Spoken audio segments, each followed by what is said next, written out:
Et bonjour tout le monde, j'espère que vous allez bien et j'espère que vous êtes en forme. On se retrouve une fois de plus pour l'Actu des Mouches, émission consacrée à l'actualité cinématographique et vidéoludique. Et nous arrivons sans doute sur les dernières sessions qui se présenteront de cette manière en tout cas, enfin sous ce format. Je vais terminer l'année comme ça, alors je sais pas si j'irai jusqu'à la dernière semaine de décembre entre Noël et le Nouvel An, c'est pas sûr que je sorte de vidéo, mais je vais réfléchir à un nouveau format pour la rentrée. Je suis pas J'aime bien ce format, je trouve ça sympathique. Après, je suis pas entièrement satisfait, donc à voir si je trouve une autre façon de faire pour, la rentrée. Si jamais vous avez des suggestions, des trucs qui vous tenteraient, au niveau du format, des trucs, qui prennent pas trop de temps parce qu'encore une fois, comme je vous le disais, j'ai pas énormément de temps pour tourner les vidéos, bah, n'hésitez pas à me mettre en commentaire, si vous avez des suggestions. Là, comme vous avez pu le constater sur les dernières, sessions, j'ai mis beaucoup moins de bandes annonces, voire même pas du tout pour les dernières fois.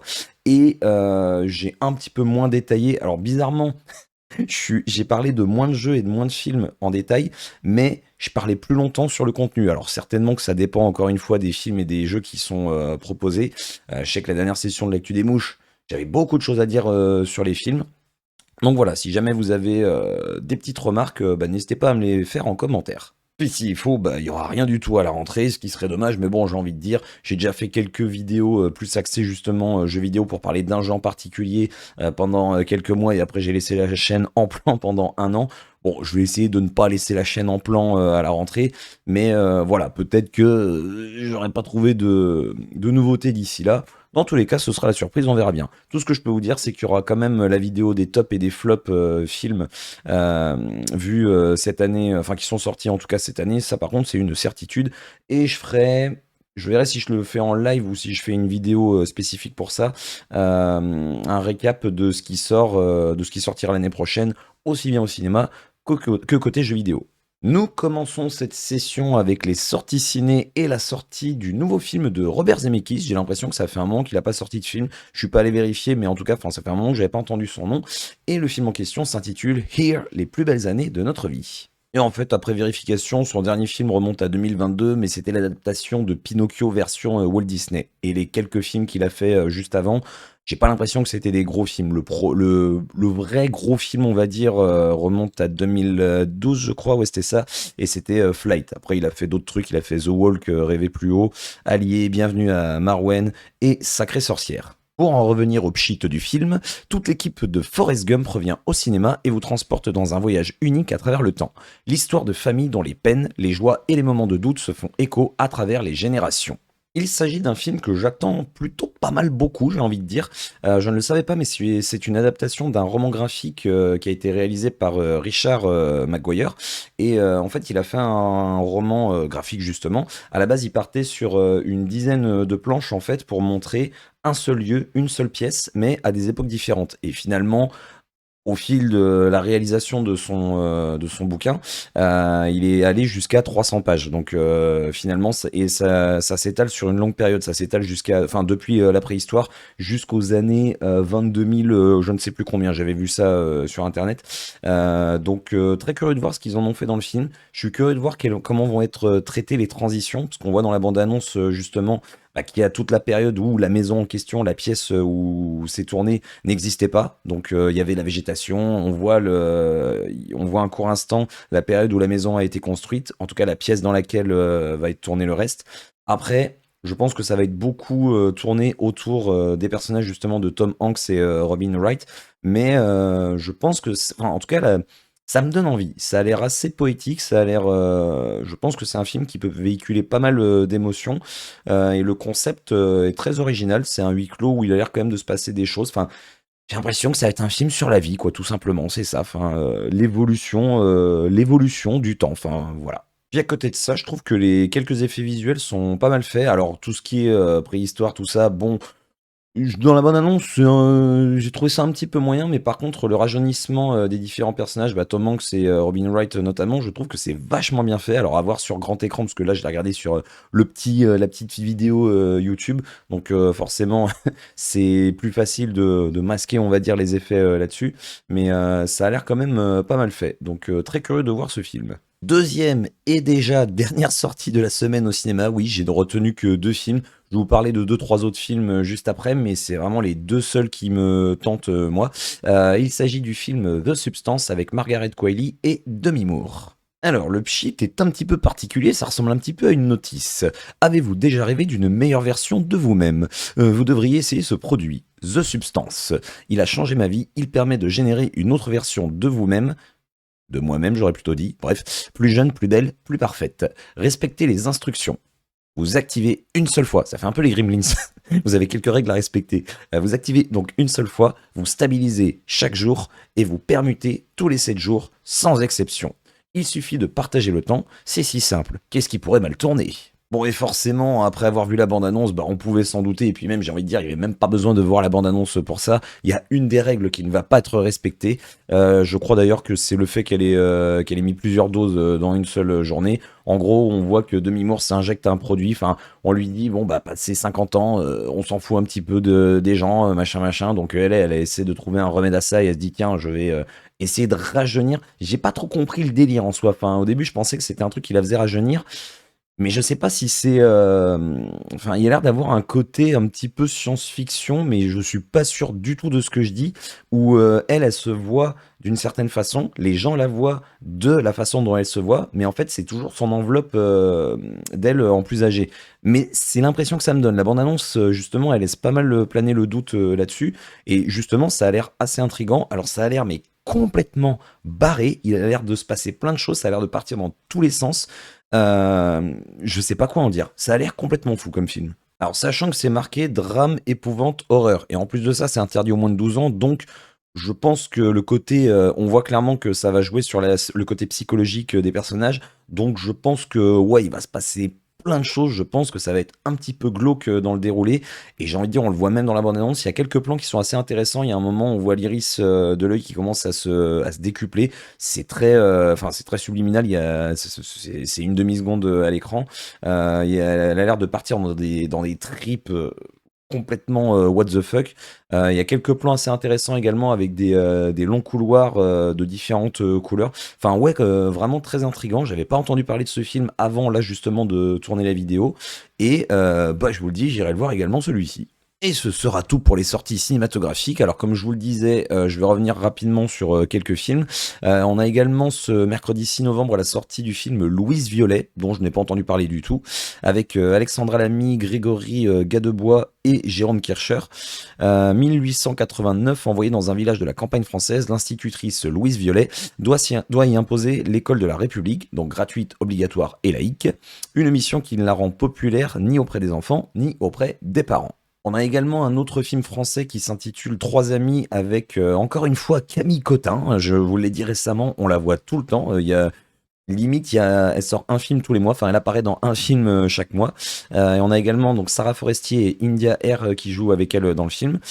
Joanne n'est plus amoureuse de Victor et souffre de se sentir malhonnête avec lui. Alice, sa meilleure amie, la rassure. Elle-même n'éprouve aucune passion pour Eric et pourtant leur couple se porte à merveille. Elle ignore qu'il a une liaison avec Rebecca, leur amie commune.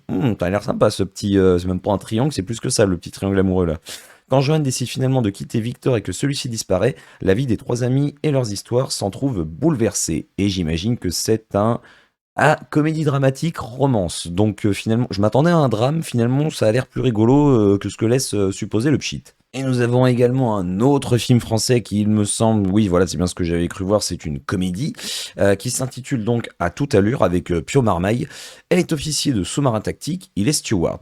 Ils se rencontrent lors d'une escale, mais leur aventure naissante doit subitement s'interrompre.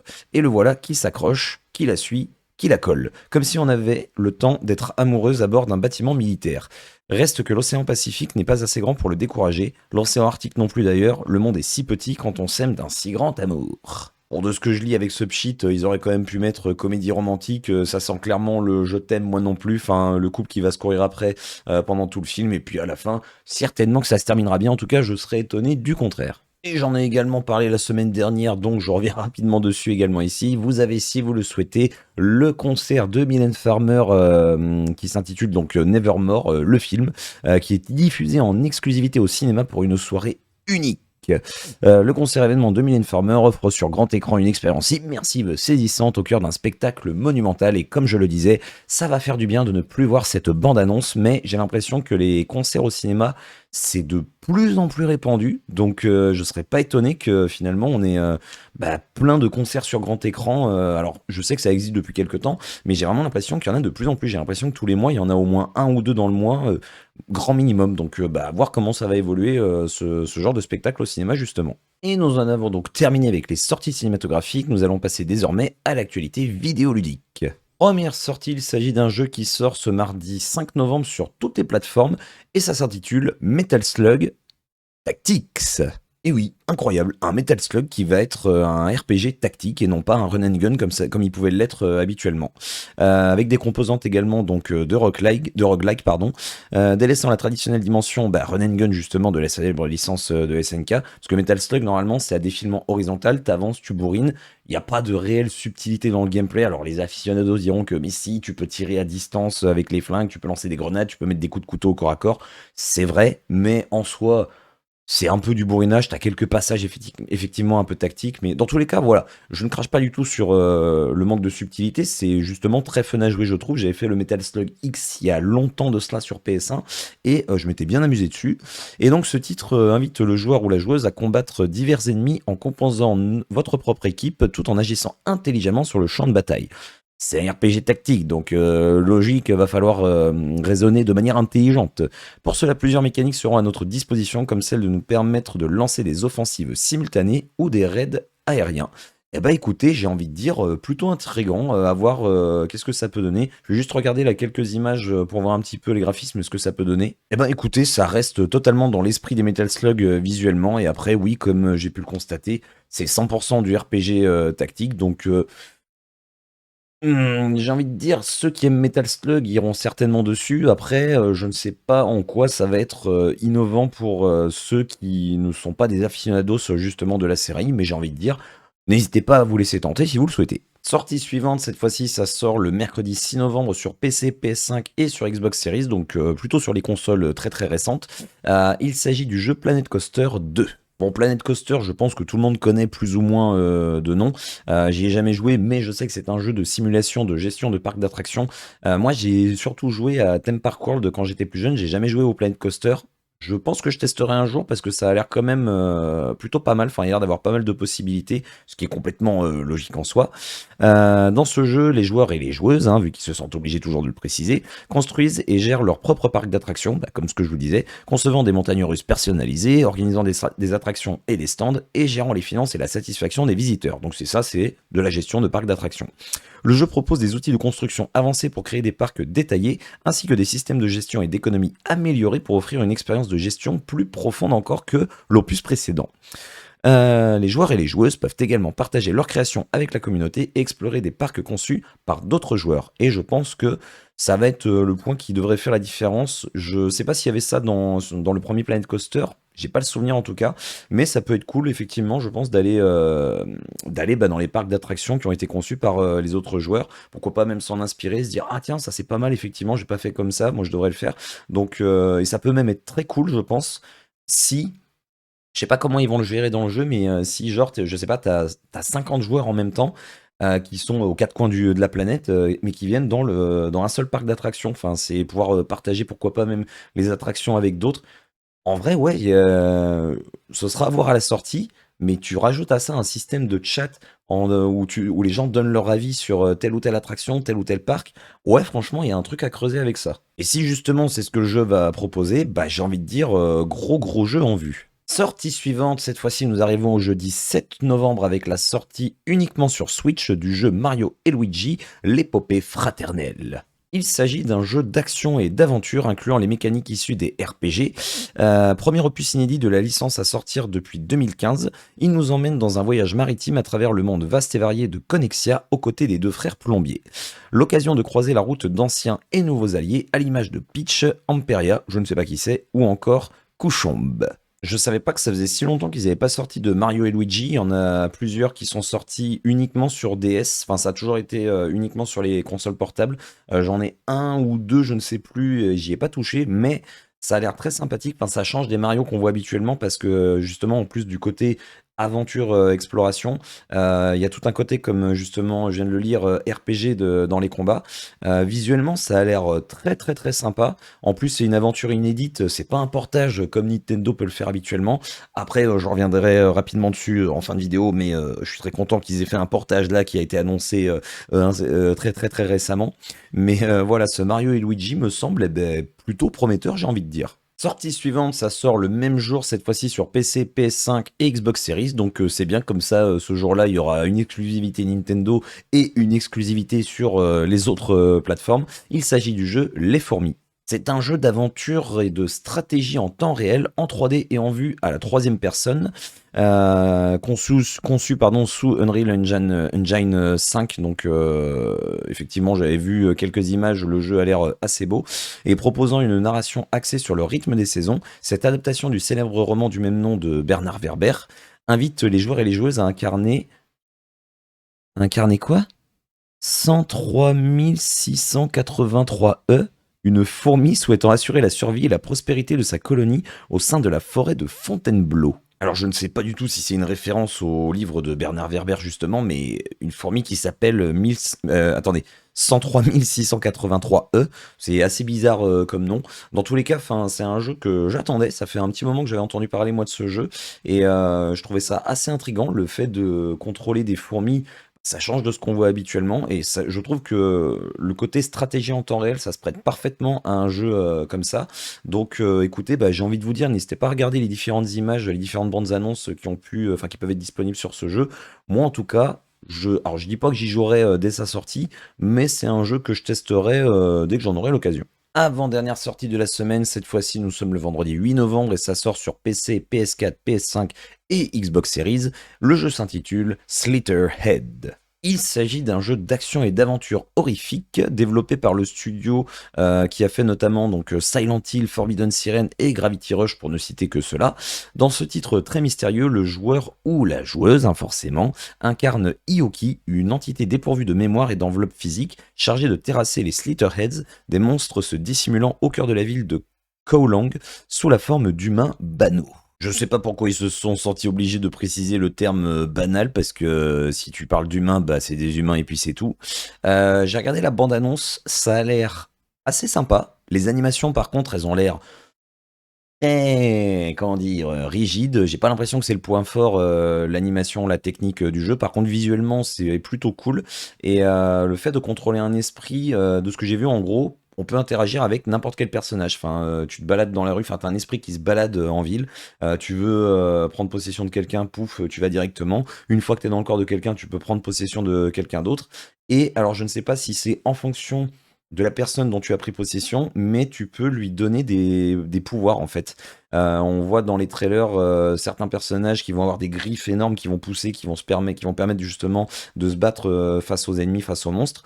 D'autres qui vont avoir des armes carrément, qui vont faire pop des armes dans leurs mains, des aptitudes qui vont permettre de ne pas perdre les membres, je sais pas comment dire autrement, mais à un moment donné, on voit qu'il y a une créature qui coupe le bras du personnage qu'on incarne, et avec un pouvoir spécifique, on va pouvoir récupérer notre main et continuer de taper l'ennemi. Donc non, non, ça a l'air intriguant, ça a l'air sympa. Après, je m'attendais à un truc un peu plus horrifique que ça. Enfin, ça a l'air plus horrifique dans le sens visuel. Je m'attendais à ce que ce soit un petit peu plus en mode tension. Justement, on nous parle de Silent Hill. Enfin, c'est le studio qui a fait Silent Hill notamment et Forbidden Siren. Je m'attendais à un truc un peu plus psychologique que visuel. Mais bon, écoutez, ça a l'air sympa. Dernière sortie qui sort le même jour, cette fois-ci sur PC, PS5 et Xbox Series. Il s'agit du jeu Two Falls, entre parenthèses, je me permets de le lire histoire de le prononcer à peu près correctement, Nishu Takuachina.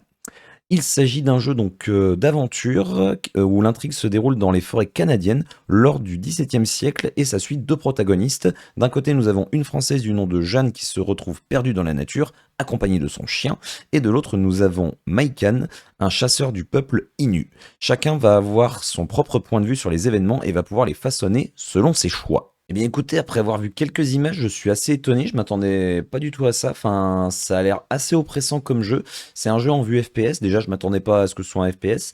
Et au-delà de ça, ouais, enfin, j'ai l'impression que c'est un peu glauque l'univers dans lequel on évolue. La forêt, elle a pas l'air très accueillante. J'ai l'impression qu'il va y avoir pas des monstres, mais des bestioles à différents endroits. J'ai l'impression qu'il y a des cadavres également qu'on va croiser par-ci par-là, des chasseurs qui vont nous poursuivre. Donc écoutez, plutôt curieux de voir ce que ça peut donner. Visuellement, ça ressemble vachement, alors c'est pas, les graphismes dernière, génération, ça ressemble plutôt justement, à tous les jeux un petit peu enfin tous les jeux Telltale, vous savez les Walking Dead, Wolf Among Us, et compagnie. Bah, plutôt intriguant. En vrai, j'ai envie de dire, ça peut être intéressant, notamment ne serait-ce que le fait d'avoir, 2 points de vue différents. Alors certainement qu'on va pas parcourir les mêmes, zones. J'espère en tout cas que, bah, il y aura forcément des différences, sinon il y a aucun intérêt de mettre 2 personnages, différents. Donc, écoutez, plutôt intriguant tout ça. Et nous en avons quasiment terminé pour les sorties, vidéoludiques, cette semaine. J'ai juste 2 autres jeux dont je vais parler extrêmement rapidement. Le premier, il s'agit de Let's Sing 2025, hein, et oui, un jeu de karaoké. Je savais pas que ça se faisait encore. Ça sort donc le 5 novembre sur PS4, PS5, Switch, Xbox One et Xbox Series. Donc visiblement pas sur PC. Après, vu que c'est Actu Gaming, je me méfie et je vous cache pas que je suis pas allé le vérifier parce que c'est pas un jeu qui m'intéresse plus que ça. Et nous avons également le jeu Tavern Keeper qui lui, pour le coup, sort uniquement sur PC le même jour. Et c'est un jeu de gestion simulation de commercial fantasy. Sur le principe, plutôt intrigant. À partir d'un bouge miteux situé au fin fond du royaume, d'un royaume fantastique, ça nous demande d'en faire une taverne digne de ce nom en prenant en compte de nombreux paramètres de sa construction et décoration au recrutement de la main-d'œuvre nécessaire à son bon fonctionnement. De par son univers, je pense que ça va s'adresser à un public assez restreint. Je peux me tromper bien évidemment, mais voilà du coup pour les dernières sorties qui restaient cette semaine. Et nous en avons donc terminé pour les sorties de la semaine. J'en profite également, j'en ai parlé rapidement à un moment donné, quand je parlais des exclusivités Nintendo et Nintendo qui repompait justement, enfin qui faisait régulièrement des portages. Je rappelle pour celles et ceux qui n'auraient pas vu l'info cette semaine, mais ce serait étrange, surtout si vous adorez cette saga, qu'ils ont officiellement annoncé la sortie de Xenoblade Chronicles X sur Nintendo Switch. Ça sort au mois de mars 2025, donc ça sort dans moins de 6 mois avec des graphismes bah, mis au un petit peu, enfin ils ont adapté les graphismes pour que ça ressemble un petit peu, j'ai l'impression, au dernier Xenoblade Chronicles qu'ils ont sorti justement sur la Switch, que ce soit le remake du 1, bah, le 2 ou le 3 justement. Et il va y avoir du contenu annexe forcément, déjà parce qu'on le voit dans la bande-annonce, mais ils vont forcément en mettre parce que il y a plein de bouts de scénario qui ont été enlevés de la version originale sur Wii U. Étonnamment, le jeu, alors pour l'instant c'est que des spéculations, mais le jeu va être moins lourd que sur la Wii U, ce qui est assez étrange parce qu'ils vont mettre plus de contenu. Enfin bref, passons. C'est clairement le jeu que j'attends l'année prochaine. Voilà, je reviendrai dessus en fin d'année quand je ferai le bilan et les attentes de 2025. Mais je tenais à en parler ici parce que je vous cache pas que ça m'a fait des petites palpitations quand j'ai vu qu'il allait y avoir ce portage sur la Switch. Encore une fois, j'espère que je vous aurai donné envie d'aller voir certains films et ou de vous intéresser de tester certains jeux. La semaine prochaine, ça risque d'être une semaine un petit peu pauvre en sortie, malgré Gladiator 2 que je n'attends absolument pas. Alors j'irai le voir par curiosité, mais pour moi le premier film se suffisait à lui-même. Mais bon, hein, pognon, pognon quand tu nous tiens, mais ça ne change pas de d'habitude. Et côté jeux vidéo, bah, c'est un peu pareil, il n'y a pas grand-chose. J'ai vu 5 sorties actuellement, et c'est pas des gros jeux à proprement parler. Alors il y a Lego Horizon Zero Dawn, encore une fois, je comprends pas les adaptations Lego, enfin bref, on reviendra dessus la semaine prochaine. N'hésitez pas encore une fois à me laisser un petit pouce comme ceci ou comme ceci et à partager la vidéo. Et il ne me reste plus qu'à vous souhaiter une fois de plus une très bonne journée, une très bonne soirée et ou une très bonne nuit. Comme d'habitude, prenez soin de vous et bisous tout le monde.